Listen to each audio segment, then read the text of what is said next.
Many folks out there are looking for ways to get better sleep naturally without relying on prescription medications or perhaps equipment.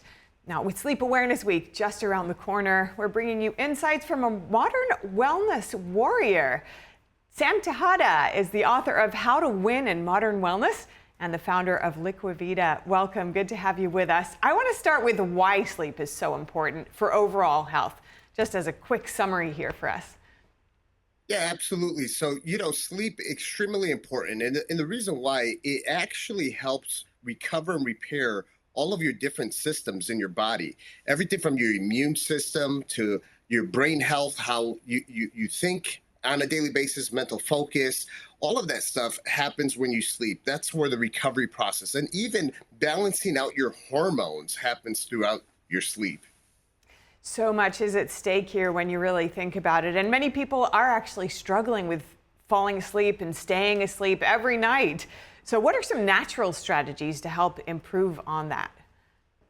Yeah, you're absolutely right. I mean, the statistics show that about 50 to 70 million Americans are struggling with sleep disorders, right? So some of the natural things that you can do. Number one, you got to find a specific time that you're going to fall asleep and be consistent with that time so your body's circadian rhythm, gets used to that, right? Another thing is minimize blue light before going to sleep. The rule of thumb is about 2 hours before falling asleep, minimize blue light, meaning the TV, your cell phone, right? On my cell phone, one of the things that I do, I have this filter here, 1, 2, 3, and it actually puts a red filter to minimize the blue light, right? It goes on and off. So that's another thing you can do. And then also being able to rest your mind. How do you do that? Doing things that are good for mindfulness, like meditation.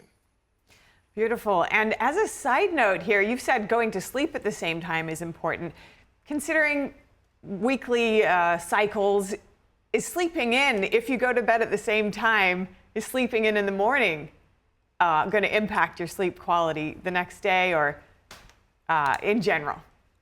Yeah, it potentially can. So I would say definitely try to be consistent. I know on the weekend we want to sleep in a little bit, but having it be as consistent as possible is what's going to help you. Okay, I do want to hop into one specific area of sleep, and that's hydration. And you obviously work a lot with IV therapy, and you've said that connects with sleep quality. So tell us more about that.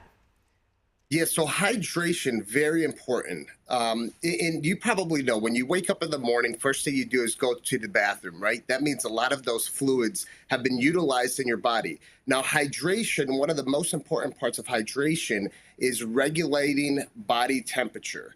So most of us know that if we don't have the right temperature when we're sleeping, it's going to be tough. You're going to toss and turn a lot. So most of us regulate our temperature how? We have one leg in and the other leg under the covers. We have a ceiling fan. So the last thing you want is for your body temperature to not be properly regulated due to dehydration.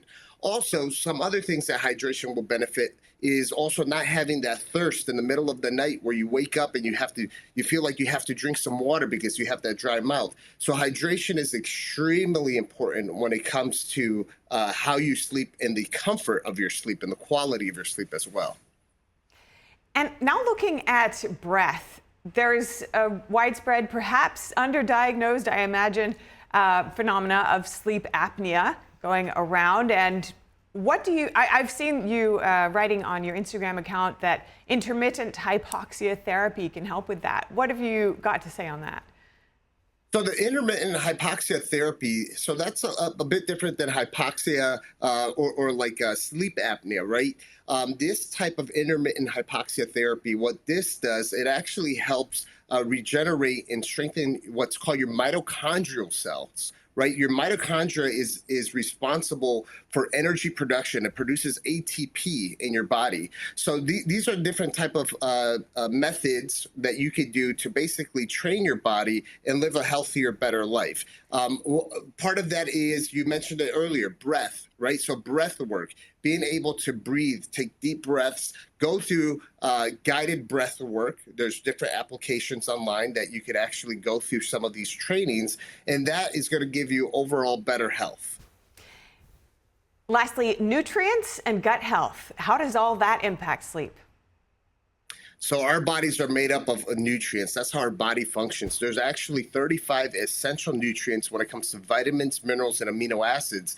Now, there are certain nutrients that are very responsible for how you sleep, and your overall health when it's related to your sleep, which there's three minerals that I want to talk about. It's magnesium, calcium, and zinc. And if there's one out of the three that I tell you you have to implement inside of your nutritional intake every day, is that magnesium. That magnesium has a direct effect on how your blood circulates in your body. Also, your gut health is affected by your magnesium levels, which your gut has a direct pathway, which is the gut-brain axis, from your gut to your brain, and regulates how you're sleeping, how you're dreaming, your REM cycle. All of that's connected from your gut to your brain axis.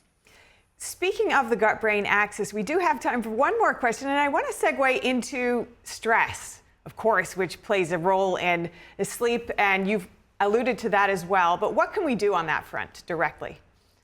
So stress, huge effect, right? If we're very stressful and we're thinking about something consistently, it becomes very difficult to even fall asleep because those thoughts just don't stop. I actually utilized a device called BrainTap. BrainTap is there's an application online, you can download it. And what it does, it puts you through guided meditation. And that guided meditation will actually allow you to reduce that stress and control, right, all of those thoughts and everything else that's happening. And it's a form that it's very difficult to meditate on your own. So I definitely recommend doing a guided meditation. And if you're a person who likes to actually focus on your health, I use the Aura Ring, which is really great for sleep data, right? And you'll be able to see how you make this progress by implementing a few of these things that I just mentioned. All right, Sam, before we let you go, there's a big change in daylight savings coming up this weekend. People are going to lose an hour. It does throw things out quite a bit for quite a few hours. What do you have for recommendations for people dealing with that? Well, you know, that 1 hour can make a huge difference, right? We all feel it. So one of those things is, going through the different steps that I mentioned, making sure you're meditating, making sure you're hydrated, try to adjust your schedule accordingly and start building up that consistency based off of the new time change, and make sure you're falling asleep at the same time consistently. Thank you so much for your time today and your tips. I'm sure there are people out there taking notes and going to apply some of this already. Thank you so much, Sam Tejada, author of How to Win in Modern Wellness. Good to see you.